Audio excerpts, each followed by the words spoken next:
Du bord de mer pour prendre part à la cérémonie officielle de remise du projet de la nouvelle constitution au chef du gouvernement par le président de la transition. Une cérémonie riche devant aboutir à de nouveaux horizons. On regarde. Entre les mains du Premier ministre de la Transition, la mouture finale du projet de constitution adopté en Conseil de ministres ce jour. La remise officielle de ce texte définitif est l'aboutissement d'un processus participatif et inclusif amorcé lors du dialogue national, une des étapes clés de cette période de la transition. Après les travaux du comité constitutionnel, puis l'examen du dit document par l'Assemblée constituante, le séminaire conjoint CETERI gouvernement pour lecture et analyse de ce texte de 180 articles, le document sous-tend la refondation de l'État et la restauration des institutions. Réunis en Conseil des ministres ce jour, le gouvernement, au terme de toutes les étapes démocratiques précitées, a adopté le document définitif.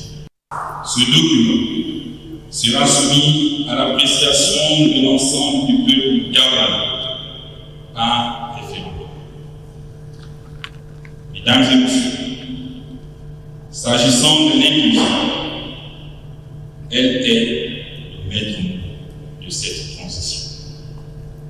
Depuis le 30 août 2022, c'est pourquoi nous avons associé toutes les forces vives de la nation à ce processus.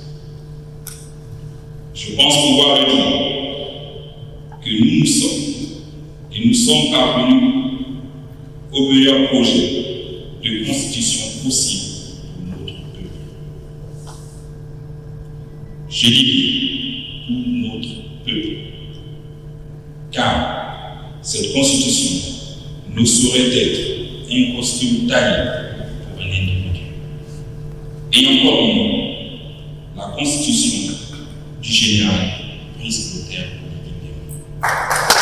Le présent projet redéfinit le nouveau système politico-institutionnel et place les intérêts supérieurs de la nation au-dessus de tout. Cette loi fondamentale ambitionne de garantir l'avenir sociopolitique et économique de tous les Gabonais, peuple gabonais, tout en regardant les dérives et les débordements du passé. Il est temps que chaque Gabonais s'approprie ce précieux document et que chacun se fasse une idée précise du pays dans lequel nous voulons vivre demain et que nous souhaitons léguer à nos enfants.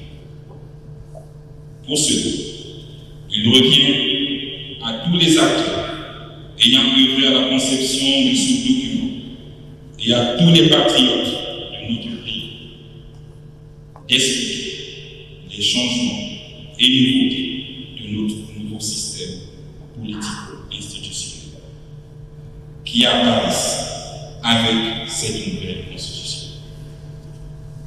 L'adoption de cette nouvelle constitution par le peuple souverain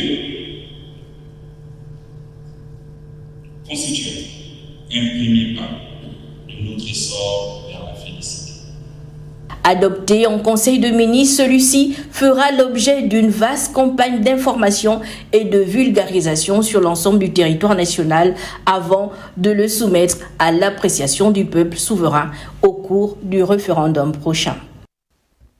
Restons au palais